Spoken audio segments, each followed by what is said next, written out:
The Education Minister, Yahweh Duchum, has been in Parliament today answering questions, and it has emerged that 2 years after government introduced a new curriculum, there are still no textbooks for teachers. More on that shortly. But first, the Education Minister has also been committing to open a probe into why the second batch of free SHS graduates who sat for the West Africa Senior Secondary Certificate Examinations failed to do as well as the previous batch in maths and English. Actually, the average is 60% to 60%. Certain subject areas we went up, others we dipped. But when you put it on average, it's still 60%. So if you look at English, for example, there was a dip. Mathematics, there was a dip. But integrated science saw a huge jump, and social studies also saw an increase. So overall, the average is still 60%. But on the other hand, I just want to assure you that mathematics should not see a dip in my time as somebody who has taught mathematics. So we're going to look at what went wrong and what we can do, which schools did so well, where there were drops, and then we are going to look at how best to ensure that we move up.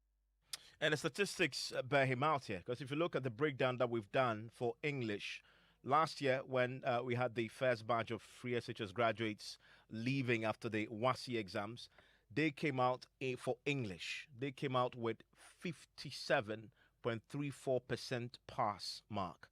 This year, that's a drop. We've seen a drop to 54%, which that's what he was talking about. And then you also have a situation where we've seen another drop in maths also. So for last year, and that's where we see a more significant drop from the performance last year to this year. Last year, when the first free SHS graduates did write their WASI, they came out with a 65.71% pass mark in maths. But this year, we are talking about a drop from 65 to 54%. So that's a significant drop, which is what he is complaining about, and that he's going to investigate to establish why that happened. But also, as has been pointed out, there are issues with the inequity, and so that is referencing what we've also begun to appreciate from the results that WASI released yesterday. Because if you look at the averages, on the whole, the big picture, there were far more people from the current WASI graduates who secured the needed qualification, the needed pass mark to enter the university. That is 54% of them secured what they need to enter the university in the four core subjects for a degree course.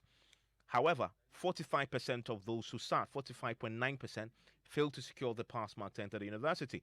If you look at that and compare it to the first batch of free SHS graduates, then you begin to see an improvement, because last year, for those who managed to enter the university, when the free SHS was first, the graduates first left, it was a case of 52% securing the pass mark. Now we're talking about 54%. So on that big picture, there has been an improvement in terms of those securing the pass mark in the core subject, the four core subjects went to the university. The education minister says he's proud of that, and the students need to be acknowledged for the hard work they put in to secure that big picture mark. The good news is that 2 years in a row, we have in the core subjects seen 50% plus pass rate, which means that more students will then qualify to go to the universities. Because in the past years, what happened was you may have 70% or 80% pass on social studies, and then mathematics is 33%.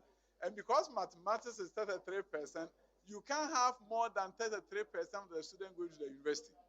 So if English is 30%, even if all the other subjects are 70%, you can't have more than 30% going to the university. The moment you move English and mathematics up, then you are guaranteed a higher rate of entry into universities. So this is good news for the country, and I will encourage all of us, the same way that we support the Black Stars when they play and win. When our students play and win, let us come together as a people and celebrate them. So it shouldn't be about why didn't they do this. These young men and women are bold, brave, are in the midst of pandemic, have sat through exams, and they've done well. And I want all of us as Ghanaians to celebrate our young ones. Okay. However, the picture, as I just painted for you just before you had him make the point about acknowledging the students, also show that 45% of those who sat failed to secure the pass mark in those core subjects to enter the university. So, what's he going to do about it? This is his response. I believe that we have a student who did general arts and have a D7 in mathematics.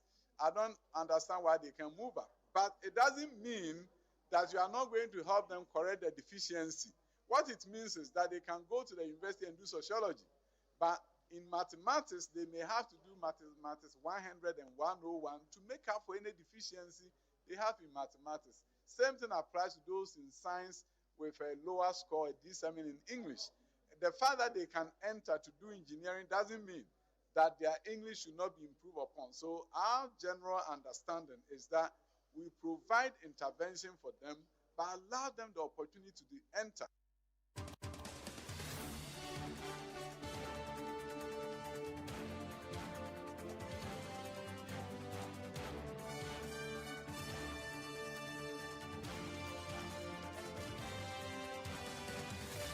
Let's go to Parliament now, where the Education Minister has been on the floor answering questions with some revelations about the textbook situations for our teachers on the back of the introduction of a new curriculum 2 years ago. Parker, it emerged today, and the minister had to admit that the textbooks are still not ready. That's correct, Evans. The Education Minister was called before the House today, essentially to answer some urgent questions, including the procurement of textbooks for the implementation of the new curriculum. Now, it's been close to 3 years now since government introduced this new curriculum, but it's emerged that still government hasn't been done with the procurement processes, and that is impacting negatively on the basic school. So the minister today in the chamber admitted that he was answering a question from the Member of Parliament for Kwesimintim, Dr. Prince Hamidu Ama, and the minister indicated that indeed the textbooks are yet to be provided to the basic schools. Acknowledges the need for textbooks in implementing the new curriculum and is working around the clock to supply textbooks to our basic schools.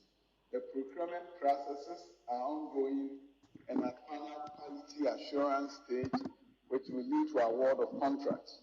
Once the procurement process are over, suppliers will deliver the textbooks to regional and district education offices for onward distribution to schools. Mr. Speaker, whenever any impact assessment is done, I'll be reminded of the need to and of your admonition to make sure we bring the results of the study to this House. And as I had already indicated, that our teachers are one of the most committed and resourceful, and I'm sure, just like they've done in the just ended WASU, at the basic level, we're going to see similar results coming from our education system. Parker, some of the members of Parliament were not happy with the revelation. Emma, the practice in Parliament is that if an MP asks a question, other members of Parliament have the opportunity to do follow-up.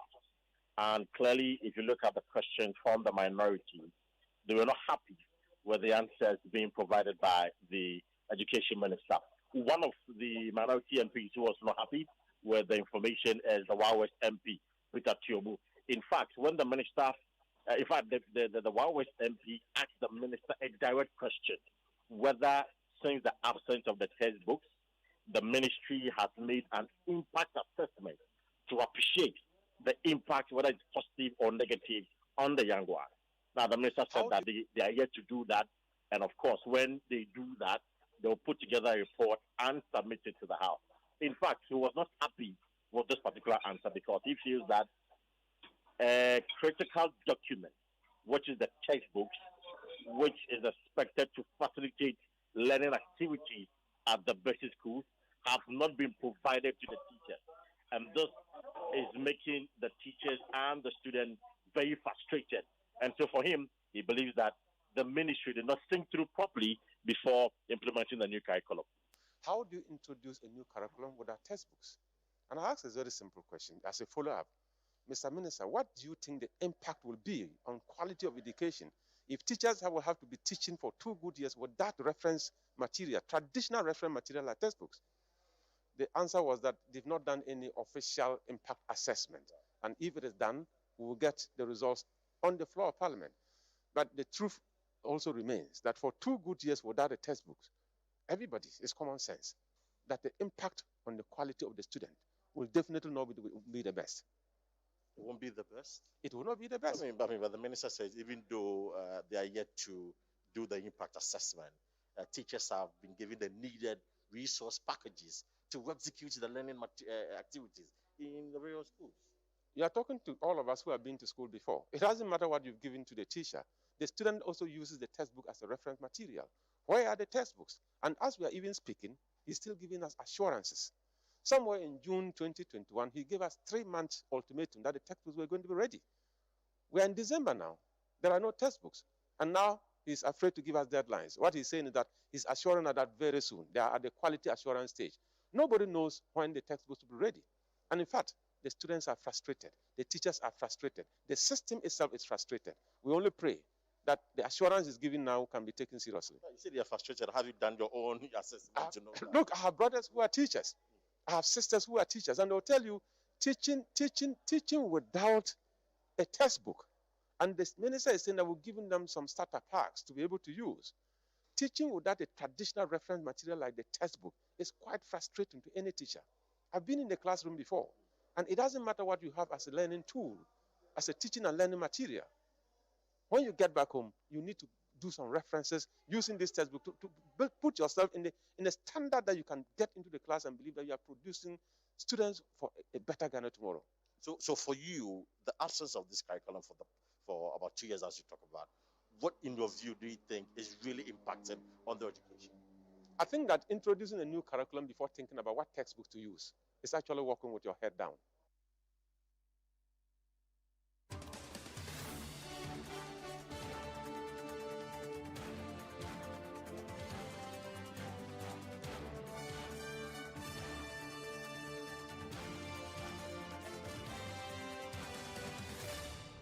I want to bring in the vice chairperson on the Education Committee in Parliament, Prince Hamidou Ama, joins us on the telephone line right now. Ms. Ama, thank you for your time here on Top Story. Thank you very much, Evans. Great to have you. I mean, because also the question you asked, in your previous life, you were the head of NACA, that's the Curriculum Authority. And if I'm not mistaken, you superintended over the design of the new curriculum, correct? Yes. So does it surprise you or disappoint you that 2 years on, the textbooks aren't still ready for the teachers? Well, thank you very much and good evening to your cherished listeners. I think that it's important that we do understand the context within which curriculum is developed and textbooks are produced. And I think if we are able to locate that context, it will help in the discussion. I heard my the other colleague from the other side making allusions that if you design a curriculum and start implementation without textbooks, it means that you have turned the thing upside down and that you need textbooks before you design the curriculum. First and foremost, this is not the first time that curriculum has been reviewed and changed in this country. In all the previous reforms that we had, what really happened is that because you need to produce the curriculum first for the publishers to develop textbooks out of the curriculum will always be produced first and textbooks will come subsequently. So that is the preamble that I want to set, and to say that in order for textbooks to be made available, it must go through a rigorous and meticulous process to ensure that the content and the quality of the materials found in the textbooks are fit for purpose and they are able to meet the expectations of the curriculum. But Ms. Ama, it's taking 2 years, more than 2 years, and this is still not ready. We are still doing procurement. Well, I think that if you are to go into the process again, I will tell you that you need not less than a year and a half for publishers to develop a textbook. In fact, as we speak now, there are quite a number of curriculum in the secondary schools that still teachers have not been able to get textbooks because the publishers have not been able to develop materials in that for those subjects. The point is that the textbooks are important in the production, in the teaching process, in the teaching process. However, the textbooks are not adequate. They are not enough to teach. If you take the curriculum, types of soil, if you are looking at science, types of soil hasn't changed. The computation of two-digit numbers like adding 20 to 34 has not changed. The function of esophagus in the science curriculum has not changed. It is the underpinning teaching philosophies that have changed. And so, for me, whilst we encourage the production of textbooks, we must not also lose focus of the fact that you do not need only the textbooks, but you need to improve the capacity of the teacher to be able to deliver the curriculum in the manner that is expected. You remember that education now, it's a competitive world, and we are competing with the rest of the world. And there can only be one acceptable standard if our kids should compete. Are you suggesting that it is international best practice and standard that you introduce a curriculum, and it's okay that 2 years, if you don't have the textbook, is fine? Nothing, no impact there. I would even tell you that in some contexts, textbooks are not prescribed at all. I'm saying that we need textbooks to support the implementation process as instructional resources to enable the teachers to provide support for the children to understand the concept. That is established. And I'm saying that in other contexts, the textbooks are not even subscribed at all, because the understanding is that you want the children to develop varied abilities, varied learning approaches with that reference to following a particular textbook. So some contexts, even if they are textbooks, there were about 6, 7, 8 different textbooks, because they want the children to appreciate the information from different contexts. Don't forget that the primary source is the curriculum. The producer of textbooks refers to the curriculum as the primary source. And each publisher, per their understanding of the curriculum, develop the textbooks. So if you don't want to box the children into thinking a particular way, then you will need to get even 4, 5, 6, 7 textbooks for a particular subject, so that the children can appreciate the context and backgrounds of these publishers and where they are coming from. So yes, we need textbooks, and you need a variety of them, because we are talking about a new approaches to teaching, problem solving, critical thinking, investigation, effective communication, being a team player, digitally literate person. You need textbooks. You need even varied textbooks from different publishers, so the children can appreciate where these publishers are coming from in respect of the primary source, which is the curriculum. And I'm saying that what we need to do, if beyond the politics of it, is for us to support the teachers, build the teachers' capacity to be able to deliver in the context which the curriculum has been developed. Okay, stay with me, Mr. Amma. Let me bring in your colleague member on the Education Committee in Parliament, Dr. Clement Park. Mr. Park, do you agree with that position expressed there on the textbooks? We know from the Education Minister that the textbooks aren't still ready. Procurement is still ongoing. He didn't give quite a specific date when they'll be ready, but he believes the impact hasn't been as much, because, you can still do it without it for now. Well, Ivan, let me say good evening to you and to listeners, and to my colleague on the other side of the divide. Ivan, I'm not too sure whether your question is directed at... It's you, yes, on the question made by Prince Amma or the minister. Both. The minister started by talking about on the floor that, yes, the textbooks aren't ready. Prince Amma, who of course was there as NACA boss and superintendent over the curriculum development, is explaining from his expert point of view that yes, the fact that end there is not fatal. Well, I don't agree with Prince. I don't agree with the minister. First of all, nobody has said that we expected textbooks to be produced and distributed a day after the coming into being of the new standard-based curriculum.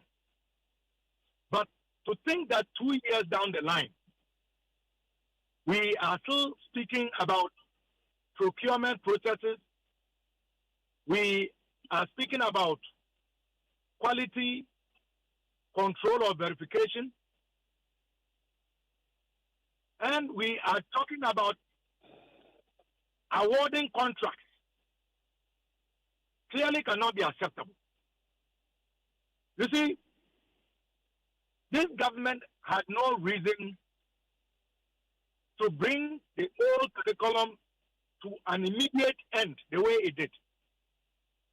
The process could have been adopted where there could have been an overlap so that the teaching and learning material based on the old curriculum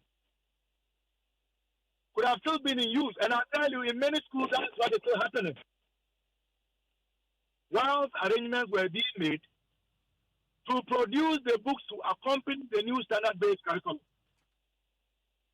In any case, that didn't happen. And in fact, we have filed several questions on this issue. Myself, my ranking member, and even Honorable Prince Amma today asked a question on this issue. Today I asked a question on the same issue. The Minister for Education responding to the same question about when textbooks will be available to the basic schools of this country on June 10th, 2021, responded to a follow-up question that I posed to him. He promised the good people of Ghana on the floor of Parliament that procurement processes would conclude, and he expected the books to be in the schools 3 months as of when he was speaking. Today I asked him, you gave us a timeline because Ghanaian parents, teachers, and students clearly don't find this attractive.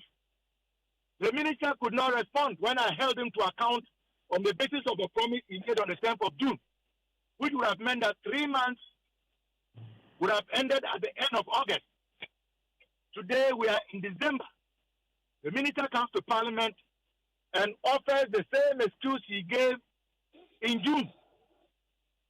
So clearly, something is not right.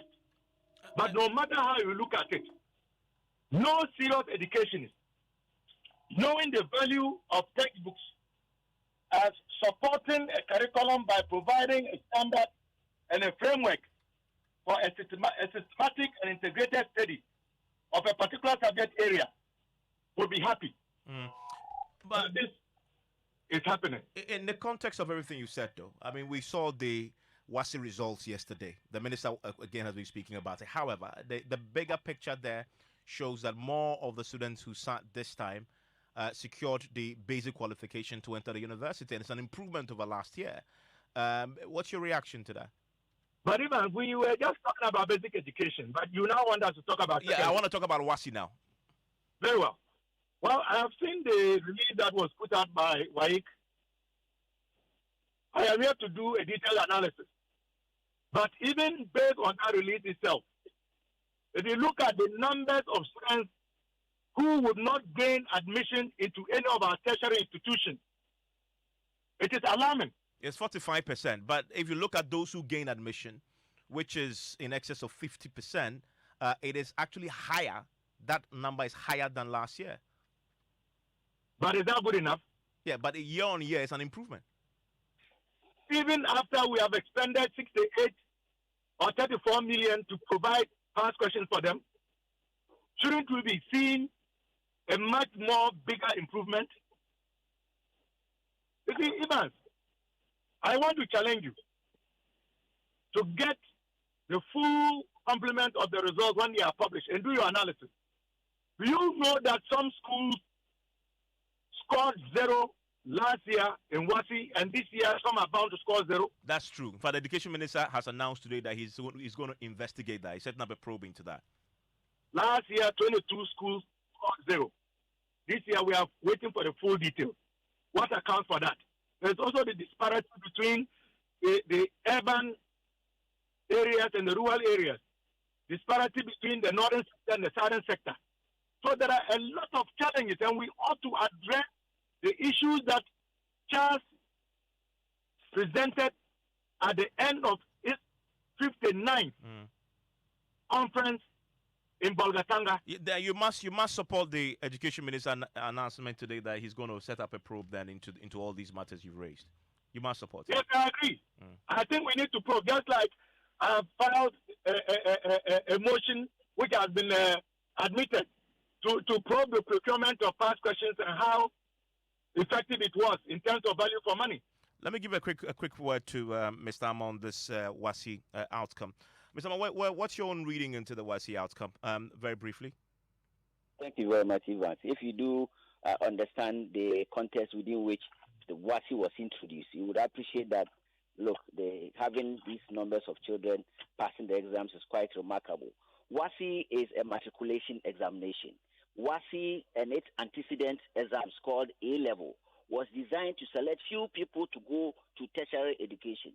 And so for many years until recently, you had less than 10% obtaining the qualifying grades to enter university.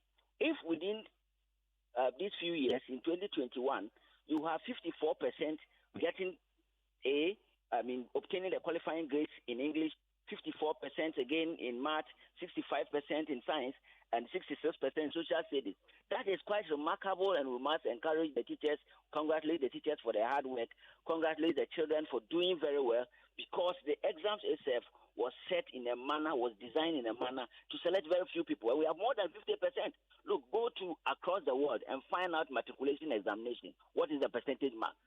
Ask the people who attended the old system and did A-level. Ask them how many of them, what was the percentage of students passing and obtaining the grades to be able to enter tertiary institutions. So for me, it is very remarkable. From 2016 up to now, the figures keeps going up. I think that we must encourage ourselves. What it means is that certain things, policy interventions that have been initiated by the ministry are working.